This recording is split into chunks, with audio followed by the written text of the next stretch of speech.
به نام خدا. سلام دوستان عزیزم، وقتتون بخیر باشه. پادکست صدای سکوت امروز رو با کتابی جالب و عجیب شروع میکنیم. کتاب نبرد من، نویسنده آدولف هیتلر، ترجمه مهدی افشار، که توسط بنگاه ترجمه و نشر کتاب فارسه در سال 1392 به چاپ دومش رسیده و در تهران چاپ شده. موضوع این کتاب حزب ملی کارگران سوسیالیست آلمان و سیاست و حکومت قرن 20 میلادی در آلمان هستش. این کتاب برای شخص خود من خیلی جالب بود. امیدوارم که فرصت به من اجازه بده و بخش زیادی از این کتاب رو بخونم. البته این کتاب خیلی زیاد هستش. پیشگفتار نویسنده، مقدمه مترجم انگلیسی و قسمتی از کتاب که برگرفته از متن اصلی کتاب هستش رو برای شما میخونم و سپس فصل‌ها رو با هم شروع میکنیم. این کتاب شامل 573 صفحه هستش که در 10 صفحه آخر عکس‌هایی از بچگی، نوجوانی، جوانی و زمان دیکتاتوری هیتلر رو نشون میده. 12 فصل داره که من عناوین فصل ها رو میخونم و سراغ پیشگفتار نویسنده میریم. با من همراه باشید. فصل اول، در خانه پدری. فصل دوم، سالهای تحصیل و رنج در وین. فصل سوم، شکل‌گیری تفکرات سیاسی از اقامتم در وین. فصل چهارم، مونیخ. فصل پنجم، جنگ جهانی. فصل ششم، تبلیغات جنگ. فصل هفتم، انقلاب. فصل هشتم، آغاز فعالیت‌های سیاسیم. فصل نهم، حزب کارگر آلمان. فصل دهم، چرا رایش دوم شکست خورد. فصل 11، نژاد و مردم. فصل 12، اولین مرحله برای ایجاد حزب ناسیونال سوسیالیست کارگران آلمان، که بخش اول شامل 12 فصل بود و بخش دوم شامل 12 فصل دیگر که اسم بخش دوم هست جنبش ناسیونال سوسیالیست. فصل 13، ایدئولوژی و حزب. فصل 14، دولت. فصل 15، شهروندان و اتباع دولت. فصل 16، خصوصیت و آرمان‌های دولت مردمی. فصل 7، سازمان و ایدئولوژی. فصل 18، اولین مرحله نبرد ما. فصل 19، نزاع با نیروهای سرخ. فصل 20، نیرومند تا زمانی که تنهاست نیرومند است. فصل 21، عقاید اساسی مرتبط با ماهیت و سازمان گروه‌های ضربت. فصل 22، نقاب فدرالیست. فصل 23، تبلیغات و سازمان. فصل 24، مسئله اتحادیه‌های کارگری. فصل 25، سیاست آلمان و اتحادهای بعد از جنگ.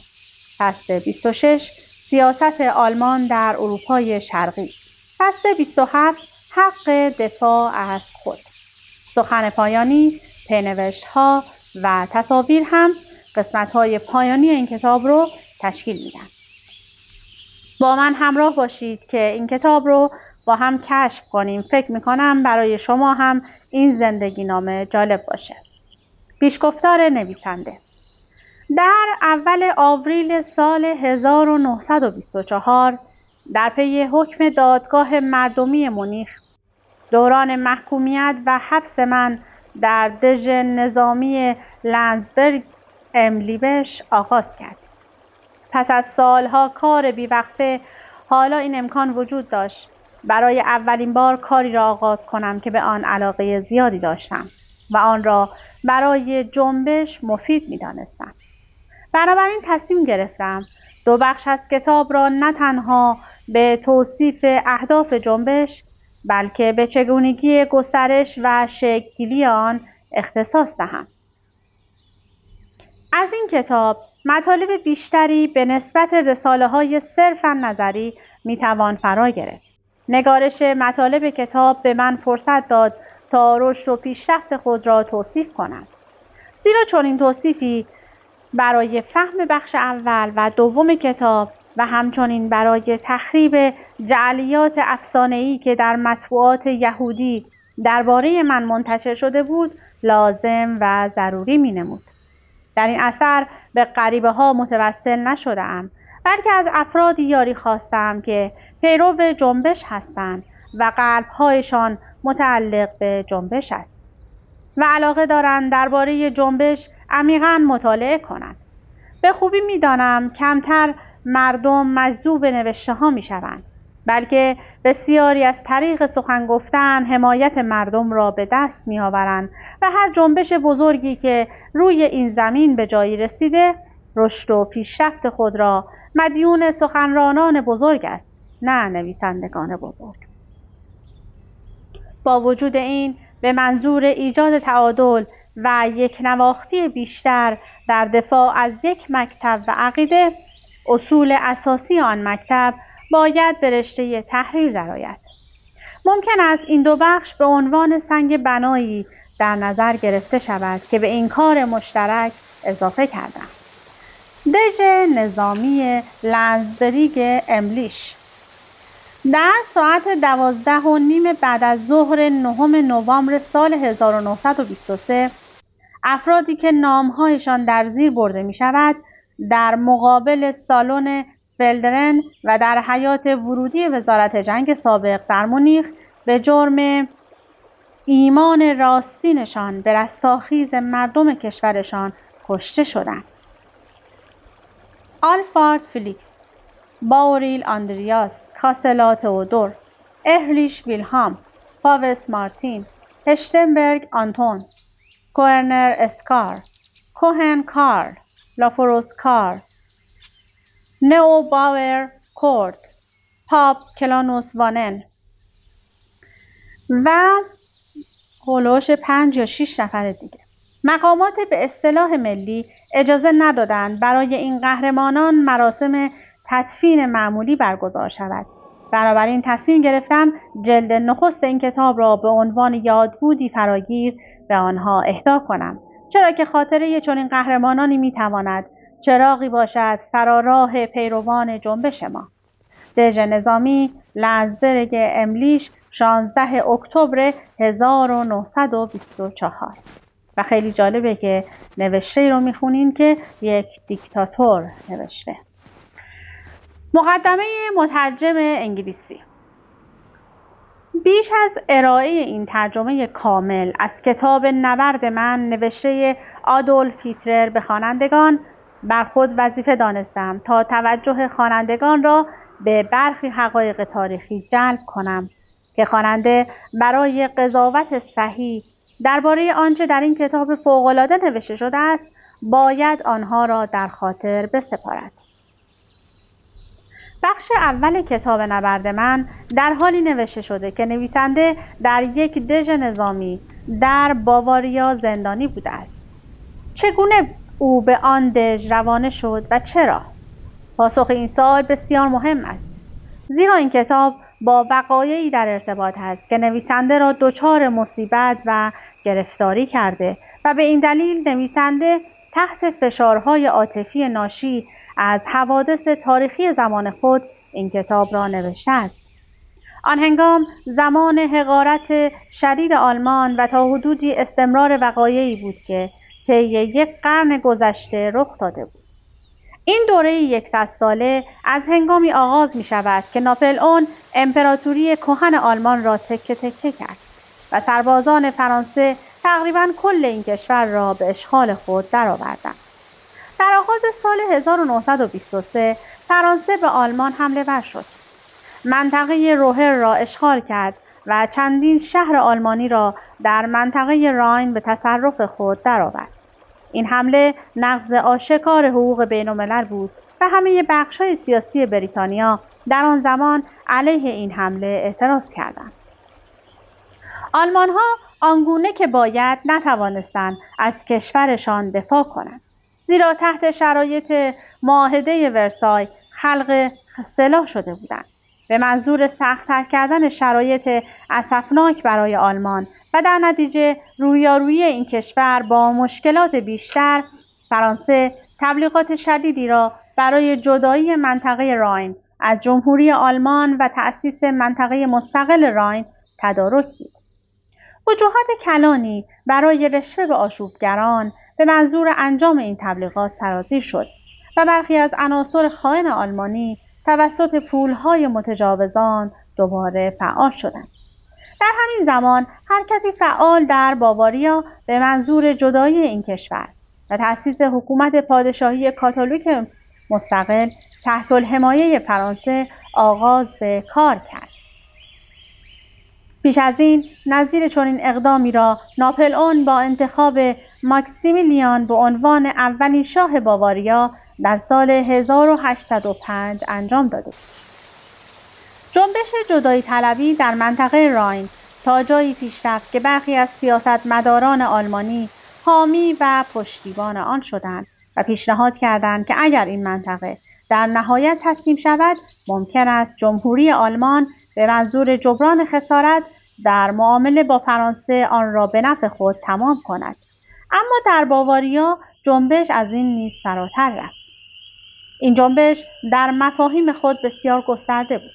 از این جهت که اگر یک حکومت پادشاهی کاتولیک مستقل در باواریا تشکیل میشد، حرکت بعدی احتمالاً اتحاد با آلمان، اتریش کاتولیک تحت سلطه شاه هایسبورگ بود.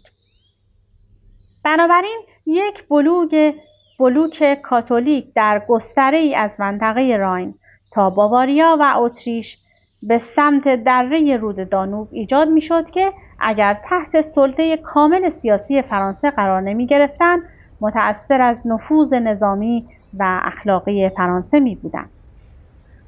این رویا اکنون بسیار خیالی به نظر می رسد، اما در آن زمان ایده‌ای کاملا عملی تصور می شد. نتیجه عملی کردن چنین نقشه‌ای احتمالاً به معنای تکه تکه کردن کامل آلمان بود و سیاست فرانسه دقیقاً چنین اندیشه‌ای را در سر می‌پروراند. البته که چنین آرزویی به سرعت به گور سپرده شد و من نباید خاطره‌ای را که اکنون به نظر قدیمی، ناخوشایند و دور می‌آید به نسل جدید یادآوری کنم. به این دلیل که این وقایع بسیار نزدیک و در واقع در زمان نگارش نبرد من اتفاق افتادند و آنقدر ناخوشایند و ناراحت کننده هستند که قابل تصور نیست. در پاییز سال 1923 جنبش جدایی طلب در باواریا در شرف تبدیل به یک جریان انجام شده بود. ژنرال وان لوسو فرمانده باواریای رایشور دیگر از برلین دستور نمی گرفت. پرچم جمهوری آلمان به ندرت در باواریا دیده می شد. سرانجام نخست وزیر باواریا تصمیم گرفت تشکیل یک باواریای مستقل و جدا از جمهوری آلمان را اعلام کند. این اتفاق در آستانه 15مین سالگرد تأسیس جمهوری آلمان 9 نوامبر 1918 رخ داد. هیتلر سیاست مقابله در پیش گرفت. به مدت چندین روز گردانهای انقلابی خود را در همسایگی مونیخ بسیج کرد. او در اندیشه برگزاری تظاهرات ملی بود و امید داشت که رایشوهر برای جلوگیری از جدایی با او در یک جبهه باشد. لوندروف با او همراه بود و او فکر می‌کرد شهرت یک فرمانده بزرگ آلمانی در جنگ جهانی برای پیروزی و وفاداری ارتش حرفه‌ای کافی خواهد بود. اعلام شد که در شب 8 نوامبر در برگراو نشستی برگزار می شود.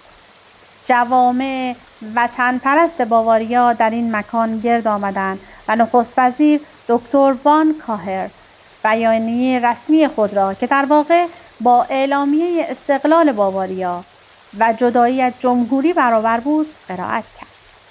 هنگامی که وان کاهر مشغول ایراد سخنرانی بود، هیتلر به همراه لوندروف وارد تالار شد و جلسه به هم خورد. روز بعد گردانهای نازی به منظور مقابله با توده‌های تظاهر کننده در حمایت از اتحاد ملی خیابانها را اشغال کردند.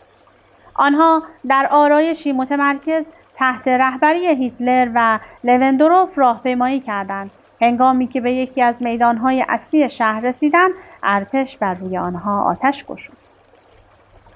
16 نفر از تظاهر کنندگان در همان لحظه نخست و 2 نفر پس از مجروح شدن در پادگان محلی رایش وهر کشته و چندین نفر نیز مجروح شدند. هیتلر روی سنگفرش خیابان افتاد و استخوان ترقوه‌اش دچار شکستگی شد. لوندروف به سمت سربازانی که از پشت سنگر تیراندازی می‌کردند رفت، اما هیچ کس جرأت نداشت روی فرمانده سابق خود ماشه بکشد. هیتلر به همراه چندین نفر از دوستانش دستگیر و در دژ نظامی لنزبرگ در ریورلش زندانی شد. در 26 فوریه 1924 هیتلر در برابر فولکس گریشت یا دادگاه مردمی مونیخ محاکمه شد. او به 5 سال حبس در دژ نظامی محکوم شد. هیتلر به همراه چند تن از دوستانش که آنها نیز به دوره‌های مختلف زندان محکوم شده بودند، به دژ لنزبرگ املیش منتقل و تا 20 دسامبر همان سال که آزاد شدند در آنجا ماندند. او مجموعاً حدود 13 ماه در زندان بود. طی این دوره بود که هیتلر جلد اول کتاب نبرد من را نوشت. اگر این دوران را در ذهن خود تصور کنیم در میابیم که کتاب نبرد من تحت تاثیر چند نوع فشار عاطفی و روحی نوشته شده است. هیتلر ذاتاً نسبت به مقامات دولتی باواریا، نسبت به جوامع میهن‌پرستی خودفروش که ناخواسته آلت دست فرانسه شده بودند و نسبت به فرانسه شدیداً آزرده و خشمگین بود.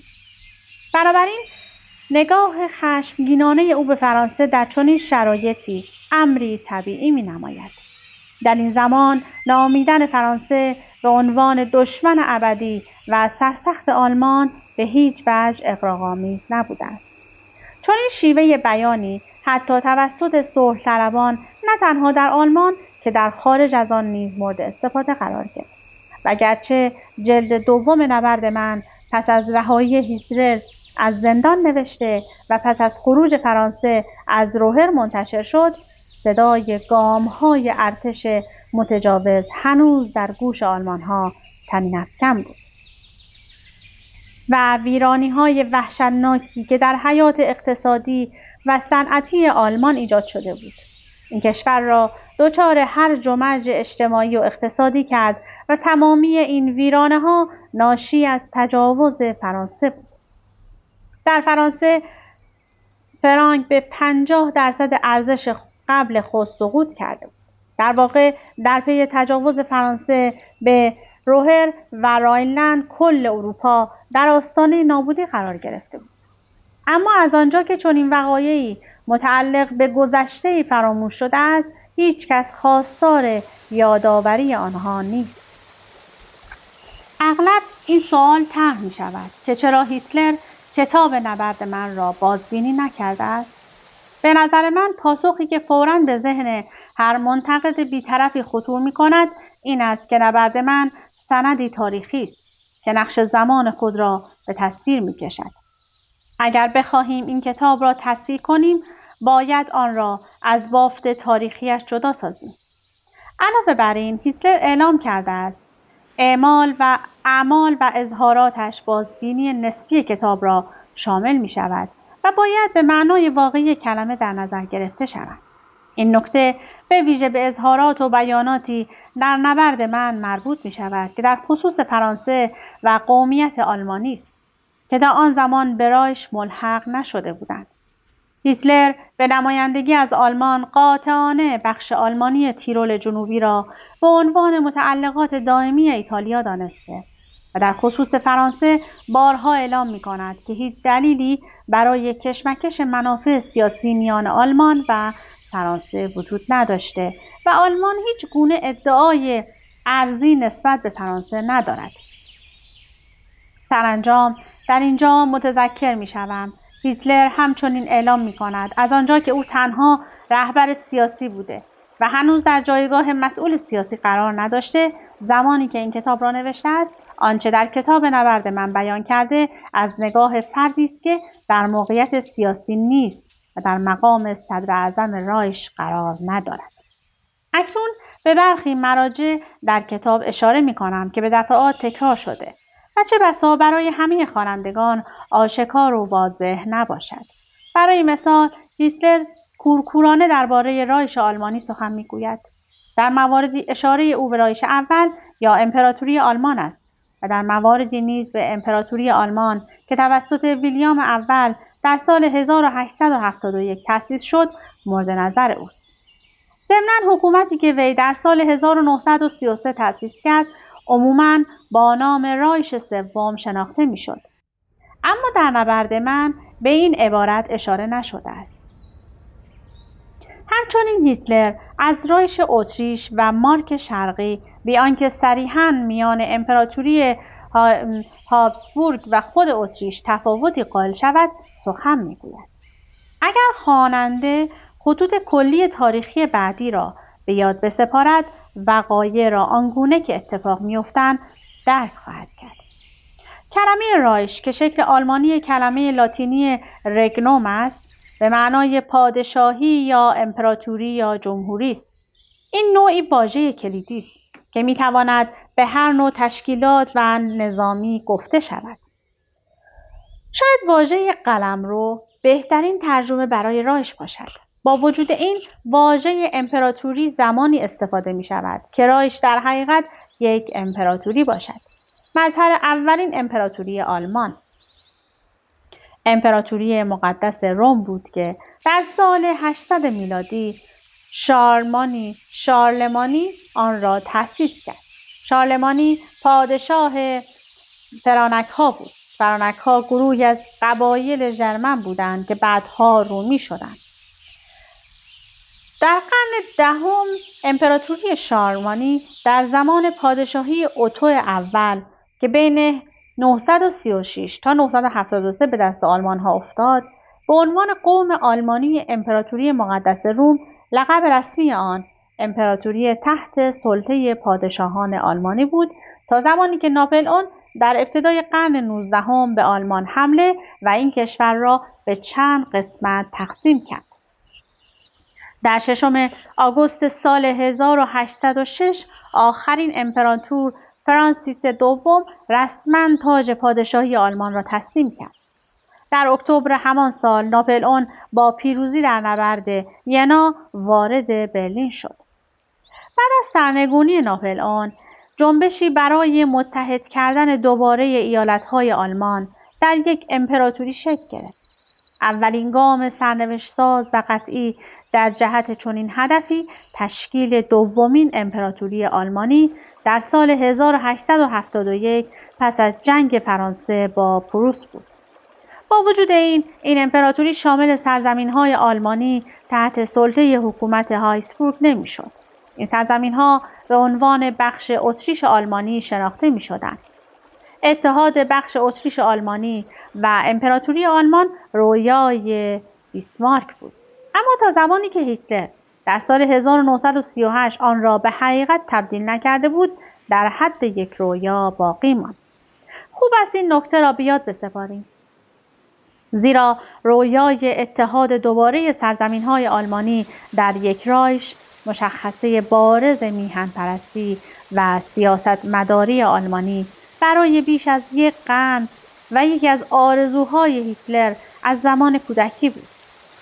در کتاب نبرد من، هیتلر اغلب درباره مارک شرقی صحبت می‌کند. این مارک شرقی به معنای سرزمین مرزی شرق توسط شارلمانی به عنوان سد دفاعی امپراتوری در شرق تأسیس شد. مارک شرقی اساساً مسکن قبایل آلمانی سلتی که با جواری نامیده می‌شدند بود و برای قرنها به عنوان دیوار دفاعی محکم دنیای مسیحیت غربی علیه تهاجم شرق، به ویژه علیه ترک‌ها محسوب می‌شد. از نظر جغرافیایی مارک شرقی تقریبا همان بخش اتریش آلمانی بود. نکات دیگری هست که علاقه‌مند به ذکر آنها در این مقدمه هستم. برای مثال کلمه ولتانشتاین را به همان شکل اصلیش باقی گذاشتم. هیچ واژه‌ای نمی‌تواند مفهوم دقیق آلمانی آن را بیان کند و اگر هر بار که این کلمه به کار می‌رود زیاده‌گویی کنم متن بسیار سنگین می‌شود. معنای لغوی ولتانشتاین چشم‌اندازی به جهان است. اما آنطور که در زبان آلمانی به کار می‌رود این چشم‌انداز به جهان به معنای کل نظام عقاید مرتبط با یکدیگر در اتحادی یکپارچه است. عقایدی همچون زندگی و حیات انسان، ارزش‌های انسان، عقاید فرهنگی و مذهبی، سیاسی، اقتصادی و غیره. در حقیقت دیدگاهی مطلق نسبت به وجود انسان. بنابراین مسیحیت و اسلام را میتوان یک جهانبینی نامید. سوسیالیسم میتواند یک ایدئولوژی باشد، به خصوص آنطور که در روسیه اشاعه یافت. ناسیونال سوسیالیست صراحتاً ادعا میکرد که یک ایدئولوژی است.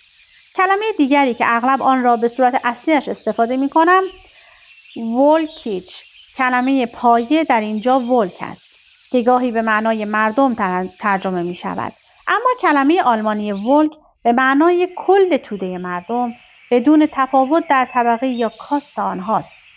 این یک واژه بنیادین است که همچنین می تواند به معنای توده ملی اصلی نیز به کار گرفته شود. اکنون بعد از شکست سال 1918 و سقوط نظام سلطنتی و از هم پاشیدن اشرافزادگی و طبقات بالای اجتماع، مفهوم داس ولف به عنوان عامل وحدت بخش که در برگیرنده همه مردم آلمان است برجسته تر می گردد. از همین رو تعداد کثیری از جوامع مردمی که بعد از جنگ نمود یافته‌اند و نیز مفهوم ناسیونال سوسیالیسم از وحدت که از واژه ولف جمینا شرپ اراده می شود و به معنای جامعه مردمی است به صورت برجسته تری به کار گرفته می شود.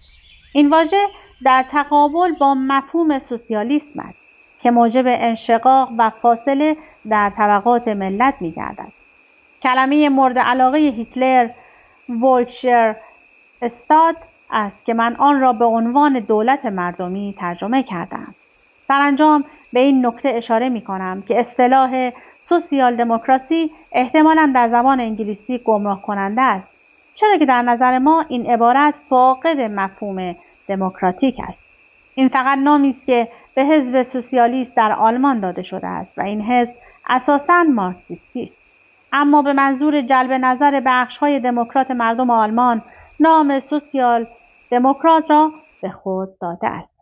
جیمز مورفی، فوریه 1939. اما یکی دو صفحه هم از برگرفته از متن اصلی کتاب هستش که به صورت خلاصه آورده شده و من برای شما میخونم. آنچه بیش از همه موجبی برای نگرانی‌های جدی من شد فعالیت‌های یهودیان بود در شاخه‌های خاصی از زندگی، در سمت و سوی رازی که آرام آرام آن را کشف کرده بود. آیا مسئولیت و کاری مشکوک، نوعی شرارت و پستی به ویژه در حیات فرهنگی وجود داشت که در آن حداقل یک یهودی حضور نداشته باشد؟ هر کس با فرو بردن دقیق چاقوی جراحی به چنین دملی مانند کرم در یک بدن در حال فساد فوراً وجود یهودی حقیر را که اغلب از تابش نوری ناگهانی خیره می شود کشف می کند.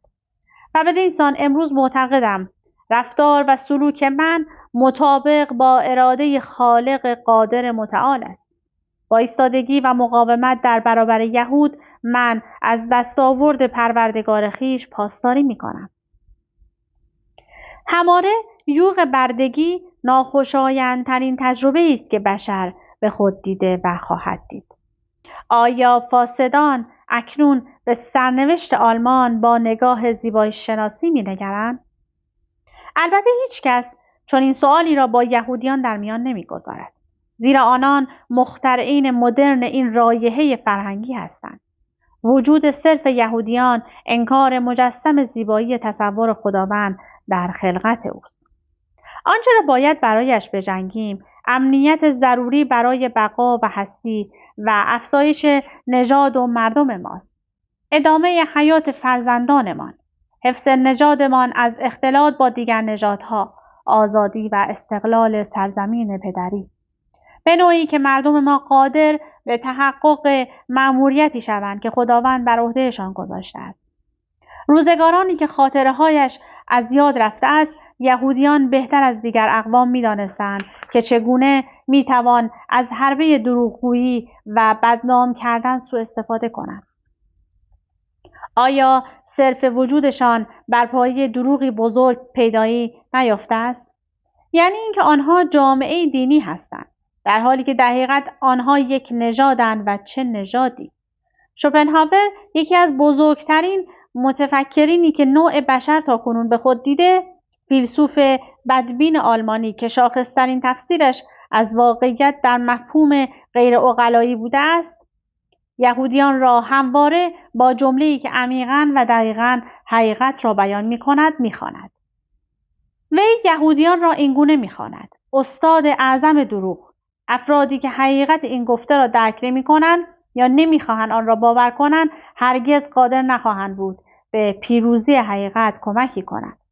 در یک جمله بگویم، نتایج آمیزش نژادها همواره چنین بوده است: الف، خلوص نژاد برتر نقصان می‌یابد، به زوال فیزیکی و عقلی شروع می‌شود. بنابراین آهسته اما پیوسته به سمت خشکاندن فزاینده نیروی حیاتی پیش می‌رود. عملی که چنین روندی را به وجود آورد، خواست و اراده خالق ابدی را نقض کرده است و به عنوان یک گناه این عمل مورد انتقام و کین قرار خواهد گرفت. تلاش بشر برای ایجاد چیزی مغایر با منطق استوار و آهنین طبیعت او را به کشمکش با اصولی می‌کشاند که وجود خود او منحصراً به این اصول وابسته و متعلق است. بشر با مخالفت با قوانین طبیعت مسیر ویرانی خود را هموار می‌کند و دقیقاً در چنین بزنگاه‌هایی که نگرش ایدئالیستی در معرض نیستی قرار می‌گیرد، ما ضعف این نیرو را که عنصر سازنده ضروری در پیدایش و بقای جامعه به شمار می‌آید و در نتیجه شرط لازم تمدن است در می‌یابیم. به محض اینکه روح خودپرستی در میان مردم گسترش یابد، پیوندهای نظم اجتماعی از هم گسسته می شود و بشر با جستجوی رضایت و خرسندی شخصی خود کاملا از بهشت رانده شده به دوزخ فرو می غلطد. در دوران تب و تاب موج خشم عمومی به طور متعارف علیه یهودیان برمیخیزد.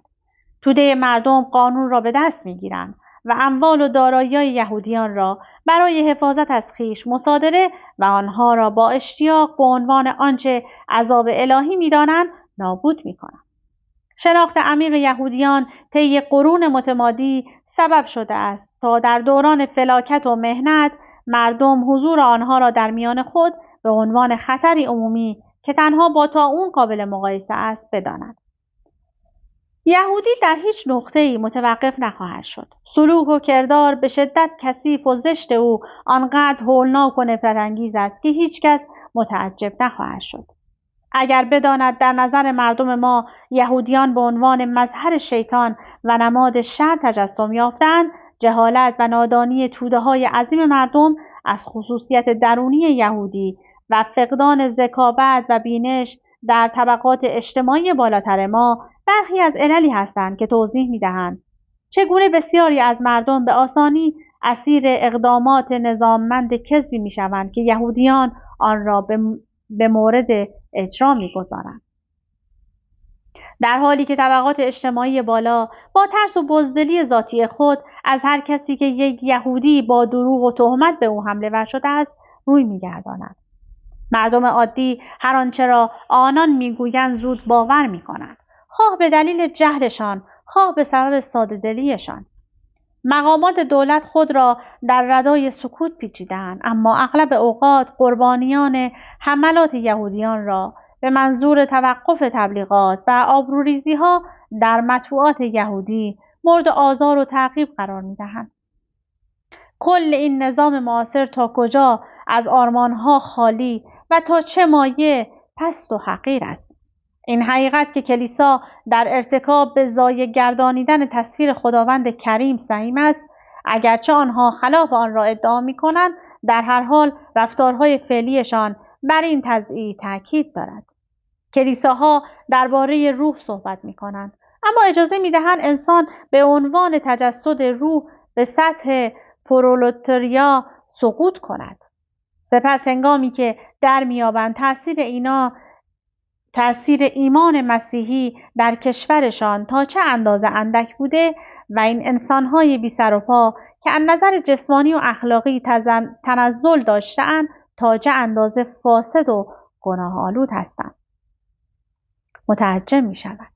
کلیسا به منظور متعادل گردانیدن این اوضاع و شرایط سعی می‌کند هوتنتوس‌ها و زولوها و کافرها را هدایت کرده و برکات کلیسا را با آنها ارزانی دارد، در حالی که مردم اروپا که خدا را می‌پرستیدند و شکر می‌گزاردند رها شدند تا قربانی انحراف اخلاقی شوند. مبلغان متظاهر به افریقای مرکزی رفته پایگاه‌های تبلیغاتی برای سیاه‌پوستان تأسیس می‌کنند. سرانجام مردم سالم و سلامت در این حال بدوی و عقب افتاده تحت عنوان تمدن عالی ما به دو نژاد تنبل و متوحش تغییر ماهیت خواهد داد. به خرابی‌ها و ویرانی‌ها نگاه کنید که مردم ما در نتیجه آلودگی با خون یهود از آن رنج می‌برند. بیاد داشته باشید که این آلودگی ویرانگر فقط پس از گذشت قرن‌ها پاک می‌شود و یا شاید هیچگاه از جسم ملی پاک نخواهد شد. علاوه بر این تصور کنید که چگونه فرایند تجزیه نژادی کوچک شمرده می شود و حتی در بعضی موارد خصوصیات آریایی مردم آلمانی را نابود می کند، تا آنجا که خلاقیت فرهنگی ما به عنوان یک ملت به تدریج تضعیف می شود. و دست کم در شهرهای بزرگ به سرعت در جهت خطر تنزل به سطحی پیش می رویم که امروزه ایتالیای جنوبی در آن سطح قرار دارد. این انگل‌های سیاهوار در کالبد ملی ما به طور منظمی دختران موبور و بیگناه ما را فاسد کرده و بنابراین چیزی را نابود می کنند که دیگر در این جهان جایگزین نخواهد شد. دو فرقه مسیحیت با بی‌تفاوتی به بی‌حرمتی و تخریب مخلوق یگانه و اصیلی می‌نگرند که خداوند به عنوان لطف الهی به جهان بخشیده است. به هر حال برای جهان آینده اهمیت ندارد که کدام یک بر دیگری پیروز می‌شود، کاتولیک یا پروتستان، اما برایشان مهم است که نوع آریایی نجات یابد یا نابود شود و تاکنون دو فرقه مسیحیت بر ضد نژاد آریایی مبارزه نکردند، اما سعی در تخریب یکدیگر دارند. هر کسی که احساسات سالمی نسبت به کشورش دارد، در فرقه خود مجبور است از اراده خداوند صحبت نکند. اما حقیقت کنونی این است که او اراده خداوند را محقق می‌گرداند و اجازه نمی‌دهد اثر خداوند تخریب شود. بر اساس اراده خداوند است که انسان‌ها به شکل جسمانی مشخصی ساخته شدند و طبیعت و توانایی‌هایشان نیز به اراده خداست. هر آن کس دسترنج خداوند را پایمال کند با خلقت خداوند و اراده او می‌جنگد. دوست داشتم که حرف پایانی این کتاب را هم برای شما بخونم، ولی متاسفانه وقت به من این اجازه رو نمیده. امیدوارم که اگر به کتاب‌های تاریخی و وقایع گذشتگان علاقه دارید، حتما این کتاب رو بگیرید و تهیه کنید و تا انتها بخونید. از اینکه با من همراه بودید سپاسگزارم. تا وایس بعدی، خدا نگهدارتون.